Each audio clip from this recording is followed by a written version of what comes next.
तुम जैसे ही इस रास्ते से आगे जाओगे, तुम्हारा वो दोस्त तुम्हारा इंतजार कर रहा होगा। जाओ। चलो अब सारा खजाना हमें वापस करो। आप ये क्या बोल रहे हैं महाराज जी? मुझे कुछ समझ नहीं आ रहा है। और खजाना मेरे पास कैसे आएगा? कौन सा खजाना मुझे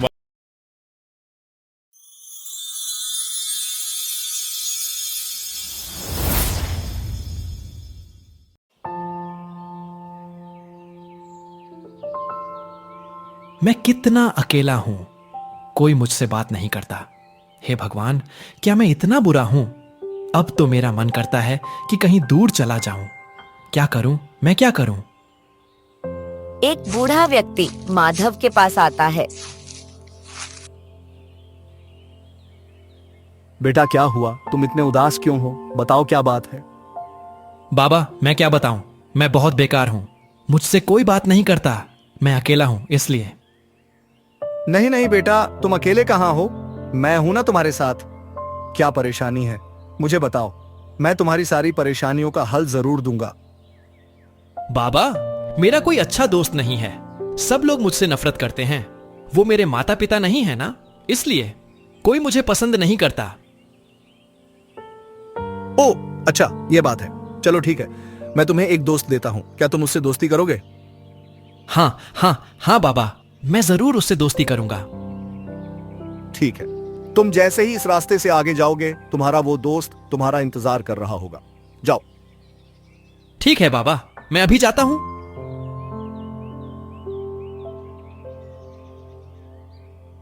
माधव उस दोस्त को खोजने के लिए चला जाता है। अचानक वह एक बंदर को देखता है। अरे, यहां तो कोई नहीं है, लेकिन बाबा ने बोला था कि यहां मुझे एक दोस्त मिलेगा। तुम किसे ढूंढ रहे हो? अरे, ये कौन बोला? यहां तो कोई नहीं है। ये कौन बोला? किसकी आवाज है ये? मैं बोल रहा हूं मेरे दोस्त, इधर तो देखो। माधव देखता है, यह एक बंदर है जो बोल रहा है। माधव हैरान रह जाता है।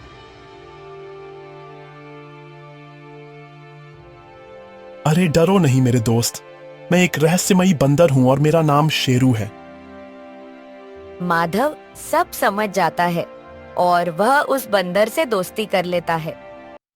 यह कहानी एक छोटे से गांव में रहने वाले माधव की है, जिसके माता पिता कुछ साल पहले ही उसे छोड़कर चले गए थे। माधव अपना गुजारा करने के लिए किसानों की तरह खेतों में काम करता था। वह बहुत उदास रहता था क्योंकि उसका कोई दोस्त नहीं था। लेकिन अब माधव के पास एक अच्छा दोस्त आ चुका था, जिसका नाम शेरू था।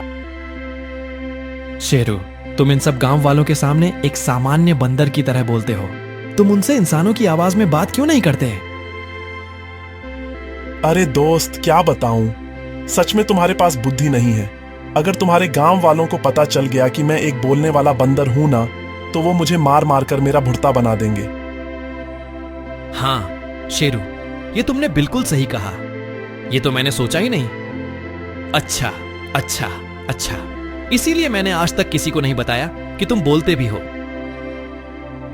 माधव रोज शेरू से कुछ बातें करता और फिर अपने खेतों में काम करने चला जाता था। शेरू माधव के घर का ध्यान रखता था।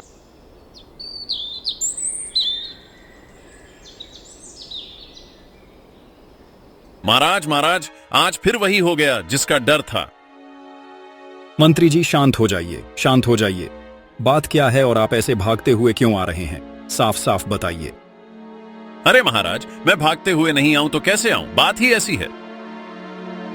मंत्री जी, आप यह पहेलियां बुझाते रहेंगे या मुझे साफ साफ बताएंगे? आप क्यों चिंतित हैं? बताइए। आपकी बातें सुनकर तो हमें चिंता हो रही है। साफ साफ बताइए। महाराज, आज फिर हमारे खजाने में से कुछ खजाना गायब है और किसी सैनिक को भी नहीं पता कि यह सारा खजाना कहां गायब हो रहा है। क्या क्या बात कर रहे हो? क्या आज फिर किसी ने हमारे खजाने को चुरा लिया? ओ हो। मंत्री जी, अब यह समस्या बहुत बड़ी होती जा रही है। हमें इसका समाधान जल्द से जल्द निकालना होगा। महाराज, मैं तो बोल रहा था कि आप यह खजाने वाले घर की चाबी अपने पास रख लीजिए। अब तो मुझे डर लग रहा है कि कोई मुझसे यह चाबी भी ना चुरा ले। फिर आप मुझे बोलेंगे कि सब मेरी वजह से हो रहा है, ये है वो है। बस बस बस बस मंत्री जी, हमें तुम पर पूरा विश्वास है। तुम इस चाबी की सुरक्षा जरूर करोगे। चाबी अपने पास ही रखो। राजा अपने मंत्री पर पूरा भरोसा करते थे, इसलिए खजाने की चाबी मंत्री को दे दी थी। लेकिन यहाँ मामला उल्टा ही था। जैसे ही रात होती, मंत्री खजाने का ताला खोल लिया करता और उसमें से थोड़ा बहुत चुराकर अपने घर ले जाकर छुपा देता था। वाह वाह वाह, इतना सारा खजाना। मुझे बस उस दिन का इंतजार है जब मैं इस राजा के सारे खजाने को लेकर गांव छोड़ दूंगा। एक दोस्त माधव के पास आता है।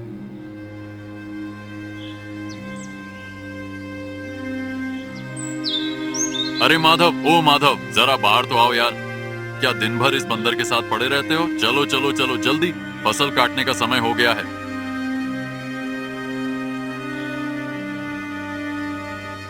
अरे भाई, तुम इतनी जल्दी आ गए? मैं तो अभी नहीं जाता खेत में। मैं अपने दोस्त से बात कर रहा हूँ। क्या दोस्त? तुम इस बंदर को दोस्त बोल रहे हो? अरे ये बंदर ऐसे ही घूमते रहते हैं यहाँ वहाँ गांव में। देखो तो सही, क्या तुम भी इसे अपने घर में पाल कर बैठे हो? कोई बंदर पालता है क्या? अरे भाई, तुम जरा इसके बारे में ठीक से बोला करो। और हाँ, इसका नाम शेरू है, तो अब से इसके नाम से ही बोलना है। इसे बंदर वदर नहीं, सीधा शेरू बोलना है इसको। क्या शेरू? अब हाँ भाई, शेरू बोलूंगा इसे, बंदर नहीं बोलूंगा। इतना गुस्सा क्यों हो रहे हो? मतलब मैंने तो ऐसे ही बोल दिया था। हाँ, तो मैं भी तुमको ऐसे ही बोल रहा हूँ, समझा रहा हूँ तुमको। बोला ना, इसका नाम शेरू है। बस चलो जाओ तुम। अब जाओ अपने खेत में, कटाई निदाई गुड़ाई जो करना है वो करो। लेकिन इसे शेरू बुलाना अगली बार से, समझ गए? अभी मैं फिलहाल तुमसे बात नहीं करना चाहता। जाओ।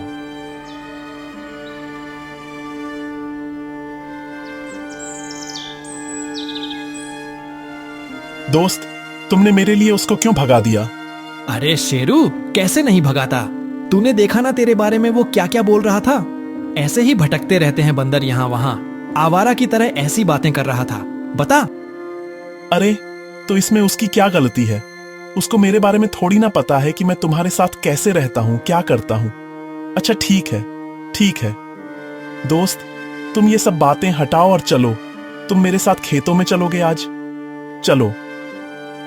माधव अपने दोस्त शेरू के साथ खेतों की तरफ निकल जाता है। खेतों में जाने के बाद माधव अपने काम में लग जाता है और शेरू भी उसके काम में उसका हाथ बटाता है। महाराज महाराज, मैं क्या बोलूं? मतलब अब तो मुझे आपके सामने आने में भी शर्म आ रही है महाराज। क्या कहूं मैं? मंत्री जी, क्या हो गया? आप फिर से लगता है कि कुछ चिंताजनक खबर लेकर आए हैं। देखिए, पहेलियां मत बुझाइए। जो कहना है साफ साफ कहिए, सीधी बात है। हाँ हाँ हाँ महाराज, आप सही समझे। आज फिर से हमारे खजाने में से कुछ खजाना किसी ने चोरी कर लिया महाराज। क्या? अरे ये क्या कह रहे हैं आप मंत्री जी?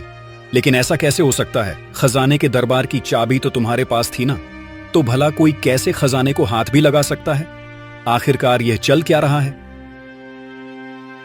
यही तो मुझे भी नहीं पता महाराज। मैं तो इसीलिए आपको बोला था, मैंने आपको कि खजाने वाले दरबार की चाबी मैं अपने पास नहीं रखूंगा। अब देखिए ना, सारे लोग मेरे ऊपर ही शक कर रहे हैं। मुझे तो बड़ा बेकार सा महसूस हो रहा है। ऐसा लगता है कि मैं ही चोर हूं, जबकि मैं तो आपके पास बार बार आकर बताता हूं कि चोरी किसी और ने की है। महाराज, जो चोरी करेगा भला बताइए, वह बताएगा क्या कि चोरी हुई है? नहीं नहीं मंत्री जी, आप शांत हो जाइए। आपके ऊपर कोई शक नहीं कर सकता। मुझे तुम्हारे ऊपर पूरा भरोसा है, इसीलिए तो मैंने आपको ही खजाने वाले घर की चाबी दी हुई है। लेकिन हमें चोर को जल्द से जल्द पकड़ना होगा। हाँ महाराज, आप सही बोल रहे हैं। लेकिन महाराज, वो क्या है ना कि आज मेरी तबीयत थोड़ी खराब लग रही है, इसीलिए मैं घर जाकर थोड़ी आराम करना चाहता हूं। आपकी इजाजत हो तो मैं जाऊं? हाँ हाँ ठीक है, ठीक है मंत्री, तुम जा सकते हो।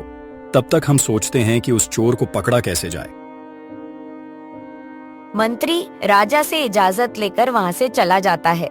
जैसे ही मंत्री जाता है, राजा को ये पता चल जाता है कि इस दरबार के अंदर से ही कोई है जो खजाने की चोरी कर रहा है। तभी राजा ने अपने एक सिपाही से पूरे गांव में एक घोषणा करवाने की सोची। सिपाही, मेरी बात ध्यान से सुनो। आप गांव में जाकर यह घोषणा करवा दो कि जो भी इस खजाने चुराने वाले चोर को पकड़वाएगा उसको हमारी तरफ से ढेर सारा खजाना इनाम में दिया जाएगा। जाओ, ऐसा ऐलान करवा दो। ठीक है महाराज, जैसा आपका हुक्म। मैं अभी जाता हूँ। सिपाही जल्दी ही गांव में जाता है।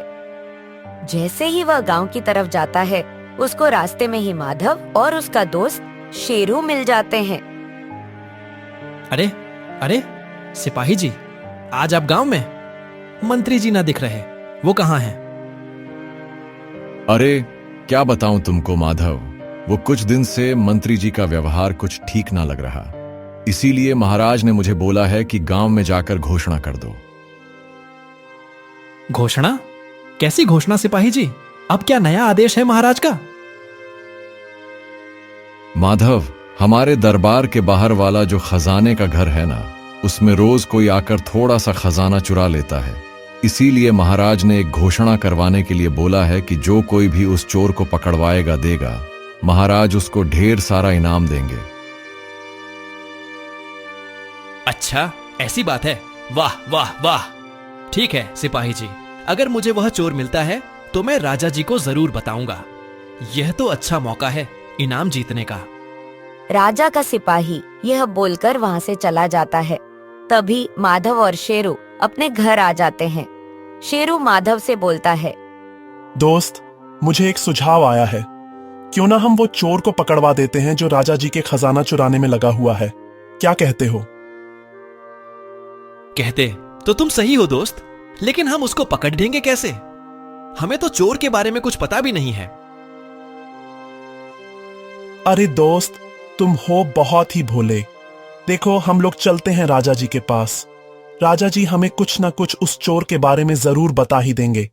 फिर देखो, मैं भी तो अपना कुछ कमाल दिखाऊंगा ना। अच्छा, अगर ऐसी बात है तो ठीक है दोस्त, चलो। मुझे भी वह इनाम जीतने का बहुत मन कर रहा है। चलो चलो चलो। माधव और शेरू दोनों राजा के दरबार पहुंच। महाराज की जय हो। आओ आओ माधव, और बताओ यहां कैसे आना हुआ? महाराज जी, मुझे पता चला है कि आपके यहां से खजाना चोरी हो रहा है। हाँ हाँ हाँ, यह तुम्हें सच मालूम पड़ा है। अब बताओ माधव, हम क्या करें? हमें तो कुछ समझ ही नहीं आ रहा कि आखिरकार यह अदृश्य चोर कौन है जो बंद कमरे में से सामान चोरी करके ले जाता है। हमें तो कुछ समझ नहीं आ रहा। महाराज, हम आपकी मदद कर सकते हैं अगर आप मुझे सारी बात बताएं तो। लेकिन माधव, तुम कैसे उस चोर को पकड़ोगे? बताओ। महाराज, आप उसकी चिंता ना करें। मेरा यह दोस्त शेरू है ना, यह पता लगाएगा। राजा माधव को सारी बात बताता है। वह यह भी बताता है कि खजाने की चाबी उसके मंत्री के पास रहती है, लेकिन मंत्री कहता है कि उसको चोरी के बारे में कुछ नहीं पता। राजा की ये सारी बातें सुनकर माधव और शेरू वहाँ से चले जाते हैं। अरे शेरू, हम राजा जी से यह तो बोलकर आ गए कि हम उस चोर को पकड़वा देंगे, लेकिन सवाल यह है भाई कि हम यह काम करेंगे कैसे? अरे दोस्त, याद है तुम्हें राजा जी ने क्या बोला था? खजाने की चाबी मंत्री जी के पास ही रहती है, और वो अभी कुछ दिनों से राज दरबार में भी नहीं आ रहे हैं। अरे दोस्त, मंत्री जी महाराज के खास मंत्री हैं, इसीलिए राजा जी को मंत्री जी पर कभी शक नहीं होगा। यही कारण है जो राजा जी ने उन्हें अभी तक खजाने के घर की चाबी दे रखी है। अरे पर दोस्त, राजा जी उस पर शक नहीं कर सकते, लेकिन हम तो कर सकते हैं ना। अब तुम देखो मैं कैसे उस चोर को पकड़वाता हूं। देखो दोस्त, मैं ना रात को उस मंत्री के घर में छिप कर जाऊंगा, और अगर मंत्री घर पे नहीं हुआ तो हमें समझ जाना चाहिए कि मंत्री ही खजाने की चोरी करता है। रात हो चुकी थी, सारे गांव वाले सो चुके थे। तभी शेरू अकेले ही मंत्री के घर की तरफ चला जाता है। जैसे ही शेरू मंत्री के घर के पास पहुंचा, उसी समय मंत्री बहुत सारा खजाना चुराकर अपने घर के अंदर ले जा रहा होता है। तभी शेरू मंत्री को देख लेता है। अरे ये क्या, मेरा शक सही निकला। ये तो मंत्री ही है जो रात को खजाने की चोरी करता है। और ये देखो, इसने चोरी करके इतना सारा खजाना अपने घर के अंदर छुपा रखा है। मुझे बहुत गुस्सा आ रहा है इस पर। जैसे ही शेरू को मंत्री के सच के बारे में पता चलता है, वह जल्दी से जाकर माधव को बताता है। सुबह होती है और माधव निकल जाता है शेरू के साथ राजा को सारी बात बताने। राजा को जैसे ही सारी बात पता चलती है, वह गुस्से में मंत्री के घर पहुंच जाता है। अरे मंत्री जी, जरा बाहर आना। कहाँ हो? मंत्री जी, बाहर तो आओ। अरे यह तो महाराज की आवाज लग रही है, लेकिन आज महाराज मेरे घर के पास। अरे हाय हाय हाय हाय, एक मिनट रुको भाई, यह महाराज। अरे महाराज, आप यहाँ? अरे हमें तो आना ही था, तुमने काम ही ऐसा किया है। चलो अब सारा खजाना हमें वापस करो। आप ये क्या बोल रहे हैं महाराज जी? मुझे कुछ समझ नहीं आ रहा है। और खजाना मेरे पास कैसे आएगा? कौन सा खजाना मुझे वापस करना है? मैं समझ नहीं पा रहा। कोई बात नहीं, कोई बात नहीं। थोड़ा समझने में तुम्हें अब समस्या होगी ही होगी। देखो, मैं साफ साफ स्पष्ट तौर पर कहता हूं कि अब बात घुमाना बंद करो। हमें सब कुछ पता चल गया है। तुम ही वो व्यक्ति हो जिसने हमसे बगैर पूछे खजाने को हाथ लगाया, और हाथ क्या लगाया, अपने हाथों से उठाकर चोरी किया है। नहीं महाराज, आपको कोई गलत फहमी हुई है। मैंने कोई खजाना नहीं चुराया है महाराज, यह गलत आरोप है। तभी राजा ने अपने सिपाही को मंत्री के घर के अंदर भेज दिया और राजा के सिपाही के द्वारा चुराए हुए खजाने को बाहर ले आते हैं। अब मंत्री की सारी असलियत राजा के सामने आ चुकी थी। अरे मंत्री जी, तुम्हारे ऊपर मैंने भरोसा करके बहुत बड़ी गलती कर दी। तुमने मेरे साथ विश्वासघात किया है। अब तुम्हें कड़ी से कड़ी सजा दी जाएगी। और माधव, तुम्हारा बहुत बहुत धन्यवाद। तुम दोनों ने मिलकर इस मंत्री को पकड़वा, इसका पर्दाफाश किया। शाबाश। नहीं नहीं महाराज, मैंने नहीं, सिर्फ शेरू ने, जो अपनी चालाकी से रात को मंत्री जी के घर गया, निगरानी रखी, तभी मंत्री जी का सच शेरू को पता चल गया और मंत्री जी का चेहरा सबके सामने आ गया। अरे महाराज, मुझे माफ कर दीजिए। आगे से ऐसी गलती कभी नहीं होगी। कृपया करके मुझे माफ कर दीजिए महाराज, मुझे माफ कर दीजिए। सैनिकों, ले जाओ इसे। मंत्री के लाख सफाई देने के बाद भी राजा ने उसे माफ नहीं किया और माधव और उसके दोस्त शेरू को उस सारे खजाने में से थोड़ा सा खजाना उन दोनों को दे दिया। इसके साथ साथ अब माधव राजा के लिए काम करने लगा।